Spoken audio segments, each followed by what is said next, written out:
বন্ধুরা, ডাকসু নির্বাচনে বিপুল ভোটে জয়ী হয়েছে ইসলামী ছাত্র শিবির প্যানেল। তারা ২৮টি পদের মধ্যে ২৩টি পদে তারা জয়লাভ করেছে। কিন্তু এই জয় কি ফেয়ারভাবে লাভ করেছে শিবির প্যানেল?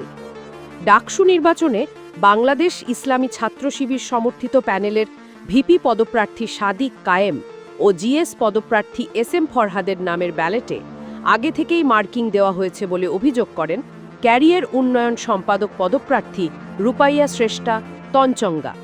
এই বিষয়ে যখন সেখানে জিজ্ঞাসা করেন তখন সেখানে থাকা সকল অফিসাররা অস্বীকার করেন।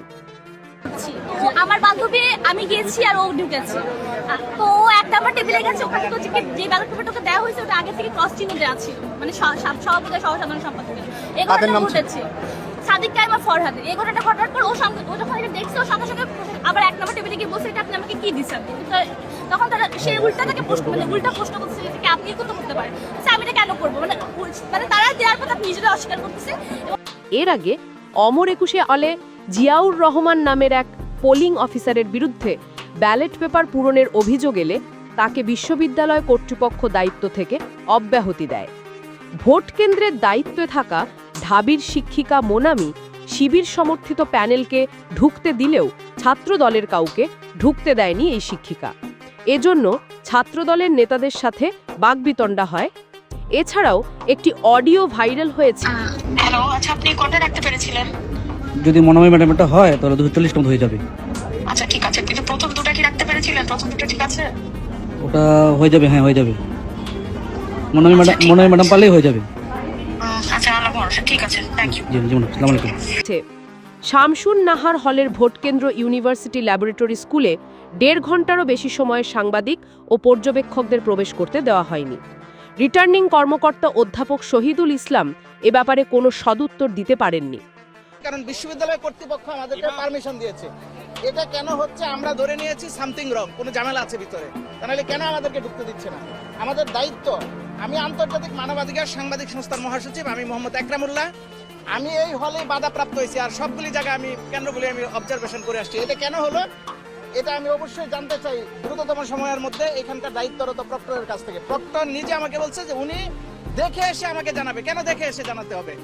ভোট গণনার সময় সেখানে উপস্থিত ছিলেন শিবিরের ভিপি পদপ্রার্থী সাদিক কায়েম ও জিএস পদপ্রার্থী এসএম ফরহাদ, কিন্তু অন্য কোনো দলের পদপ্রার্থীদের প্রশাসন ভেতরে যেতে দেননি। ছাত্রদল সহ অন্যান্য দলের ব্যক্তিরা এই বিষয়ে জিজ্ঞাসা করতে গেলে পুরোপুরি অস্বীকার করে প্রশাসন। কেন অন্য দলের পদপ্রার্থীদের ভেতরে যেতে দেওয়া হলো না সেটা একমাত্র প্রশাসনই বলতে পারবেন। জানে না, প্রক্টর স্যার জানে না, অ্যাসিস্ট্যান্ট প্রক্টর স্যার জানে, আপনি জানেন না। আচ্ছা আপনি এই যে জানেন না আর কি, তাহলে আমার মনে হয় যে প্রার্থী সাদিক কায়েম ঢুকেছিল সে হয়তো বা দেয়াল টপকায় ঢুকেছিল,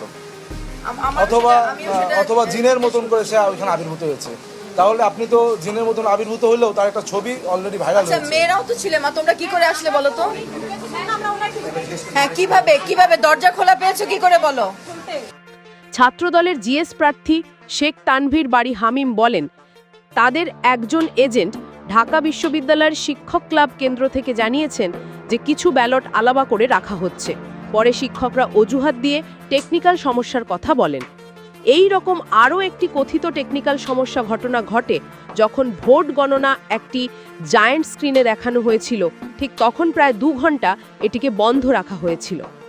এছাড়াও ডাকসু গঠনতন্ত্রে উল্লেখ আছে এই সংসদ মুক্তিযুদ্ধের চেতনায় পরিচালিত হবে, কিন্তু সেখানে স্বাধীনতার বিপরীতে অবস্থানকারী সংগঠন ছাত্র শিবির কিভাবে অংশগ্রহণ করে? এই সব কিছু মিলিয়ে এটা বলা যেতেই পারে ৭১ সালে ২৫শে মার্চ ঢাকা বিশ্ববিদ্যালয়ে গণহত্যা চালায় পাক বাহিনী, আর সেই পাক বাহিনীকে সাপোর্ট করেছে এই জামাতের অঙ্গ সংগঠন ইসলামী ছাত্র শিবির। আর আজ সেইখানে ডাকসু নির্বাচনে শিবির প্রার্থীরা জয়লাভ করা, এটা ডাকসুর জন্য লজ্জাজনক, এটা শিক্ষার্থীদের জন্যও লজ্জা ছাড়া আর কিছুই নয়।